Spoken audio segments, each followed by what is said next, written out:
1947 మే నెలలో వచ్చిన వాళ్ళకి స్వతంత్రం. ఇజ్రాయెల్ దేశం ఏర్పడింది. ఈవెన్ దగ్గర దగ్గర వాళ్ళకి 76 సంవత్సరాలు చెర నుంచి విముక్తి అవుతున్నారు. చెర కాదు, మన భారతదేశం బాగా చూసింది. వాళ్ళకి అన్ని వసతులు ఇచ్చింది. వాళ్ళకి చక్కగా రిజర్వేషన్లు ఇచ్చింది. చక్కగా చూసింది. భారతదేశం నిజంగా అందరినీ ప్రేమిస్తుంది మన దేశం. చక్కగా చేర తీసుకుంది. అందుకనే ఇజ్రాయెల్ దేశానికి, మన భారతదేశానికి ఎంతో స్నేహబంధం తెలుసండి. యూదుని హక్కును చేర్చుకుంది ఆ, మన భారతదేశం.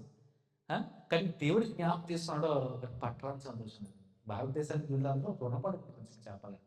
ఆ, అందుకనే మా ప్రజలు మేము తీసుకుని వెళ్తాం. అంటే సెర్చ్ తీసుకుని ఎక్కడెక్కడ ఉన్నారు, ఎవరెవరు ఉన్నారు, వారు ఏ గోత్రంలో వారు, వారిని లిస్ట్ ఫైండ్ అవుట్ చేసి వాళ్ళకి డిఎన్ఏ టెస్ట్ చేసి, ఎందుకంటే ఇజ్రాయేల్ కాదా యూదులా అవును కానీ డిఎన్ఏ టెస్ట్ చేసుకున్నారు. చేసుకుని ఖచ్చితంగా ఒక నిర్ధారణకు వచ్చేసారంట. ఒక గోత్రం వారికి ఉన్నారు పలానా పలానా రాష్ట్రంలో, మిజోరాం, నాగాలాండ్, చెన్నైలో కూడా ఉంటున్నారు, బొంబాయిలో కూడా ఉంటున్నారు. సో మొత్తం అందరూ వెళతాకే క్వశ్చన్ స్టార్ట్ అయింది చూసారా.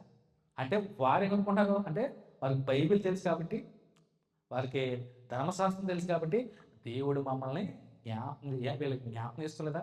70 సంవత్సరాల చెరలోకి వెళ్ళి జ్ఞాపకం చేసుకోలేదా? కోరిష్ ద్వారా విడిపించలేదా? అద్భుతం కదండి. జ్ఞాపకం చేసుకున్నాడు. దేవుడు మమ్మల్ని విడువుడు ఎడబాయుడు, మా చెయ్యి విడవలేదు. సంతోషం నిజంగా. ఇన్ని సంవత్సరాలకి వారి దేశం మళ్ళీ తిరుగు ప్రయాణం అవుతున్నారంటే ఎంతో సంతోషపడుతున్నారు నిజంగా.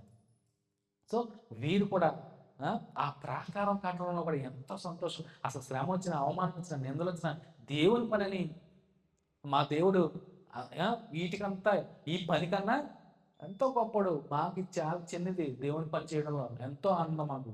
దేవుని పని చేయడంలో, దేవుని పని ప్రారంభించడంలో, ముగించడంలో, ఆ పని చేసే టైంలో ఎన్ని శ్రమలు వచ్చినా, కష్టాలు వచ్చినా ఇది దేవుని పని, ఆయన చూసుకుంటాడు.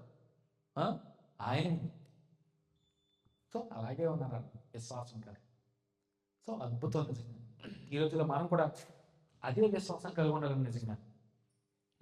క్రైస్తవులు మనం కూడా వీళ్ళు విశ్వాసం చూడండి, మా దేవుడు చూసుకుంటాడు. మేము కడతున్నాం, ఆయన ఈ మంచి పని ఆయన నామ పేరట, ఆయన నామ మహిమాత్మ మేము ప్రారంభించుకున్నాం. మేము కోరుకున్నాం ఆయన పేరట, మేము ప్రారంభించుకున్నాం ఆయన ప్రార్థన చేసుకుని. అది విశ్వాసం అంటే నిజంగా.